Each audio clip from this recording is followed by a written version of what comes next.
மதுரை செல்லூரில் மேல்நிலை நீர்த்தேக்க தொட்டியில் ஏற்பட்ட கசிவின் காரணமாக தண்ணீர் வெளியேறி ஒரு அடி அளவிற்கு சாலையில் குளம் போல் தேங்கியுள்ளது தொடர்பாக நியூஸ் தமிழ் தொலைக்காட்சியில் செய்தி வெளியானதை அடுத்து சாலையில் தேங்கிய தண்ணீரை வெளியேற்றும் பணியில் மாநகராட்சி ஊழியர்கள் ஈடுபட்டு வருகின்றனர்.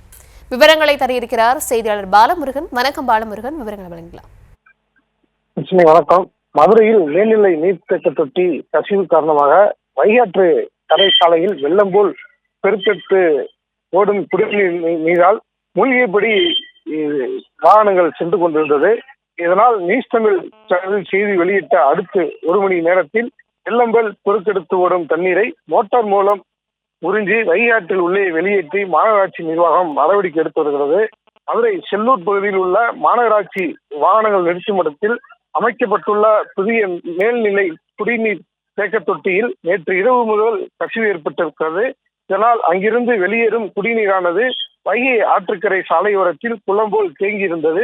இதனால் கல்பாலம் ஒட்டிய சாலை முழுவதிலும் தேங்கியுள்ள குடிநீரில் வாகனங்கள் மூழ்கியபடி செல்லும் நிலை ஏற்பட்டிருக்கிறது. அந்த வழியாக செல்லும் வாகனங்கள் ஊர்ந்து செல்வதால் கடுமையான போக்குவரத்து நெரிசல் ஏற்பட்டு வந்தது.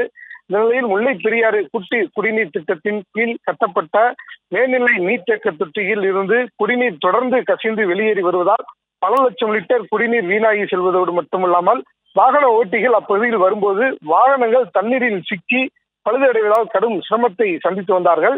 எனவே மதுரை மாநகராட்சி நிர்வாகம் உடனடியாக நடவடிக்கை எடுத்து குடிநீர் குழாய்களில் ஏற்பட்ட கசிவுகளை சரி செய்ய வேண்டும் என அப்பகுதி மக்கள் கோரிக்கை விடுத்திருந்தார்கள்.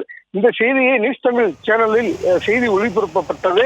இதனால் ஒரு மணி நேரத்தில் மாநகராட்சி நிர்வாகம் புதிய மேல்நிலை தேக்க தொட்டியில் இருந்து கல்பாலம் பகுதியில் தண்ணீர் கசிந்து வந்தது குளம் போல் தேங்கி இருந்ததை மாநகராட்சி நிர்வாகம் உடனடியாக மோட்டார் பைப் மூலம் தண்ணீரை உறிஞ்சு வைகாற்று பகுதி உள்ளே வெளியேற்றி நடவடிக்கை எடுத்து வருகிறார்கள். இதனால் அப்பகுதியில் தண்ணீர் தேங்கி இருந்தது மெல்ல மெல்ல குறைய தொடங்கி வருகிறது.